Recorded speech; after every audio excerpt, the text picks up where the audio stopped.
আৰু দাইটি পেহিটিহঁতৰ বাৰী জাম নগাটেঙা লেটেকু পনিয়ল পাৰি হোৱা আদি কেঁচি লোৱা হেঁপাহ হৈ যেতিয়া মোৰ মনৰ মাজত বাহ পাতিছিল তেতিয়া মোক ডাঙৰ মানুহ কৰি গঢ়ি তোলা সংসদ ভৱনে তহঁতৰ ভাৱনাৰ পানী চতত বাহা আছিল।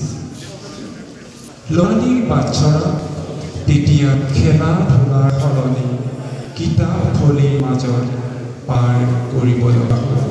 মোৰ মুকলীয়া মনৰ নিৰ্বাক সুকণিবোৰক না তেতিয়া কোনোবাই দেখিছিল, না তাৰ নিথুত শুনিয়াবোৰক কোনোবাই শুনিছিল।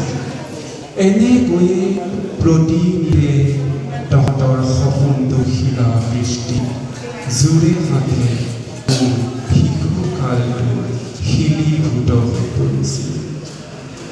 ক্ৰমে দিৱসৰ দৰবাৰত তহঁতৰ সপোনটোৰ হস্তত এদিনাখন মই সংস্থাপিত হৈছিলোঁ অজান্তিমূলক আমেৰিকাৰ এজন শিলফুটা চিকিৎসালয়ত।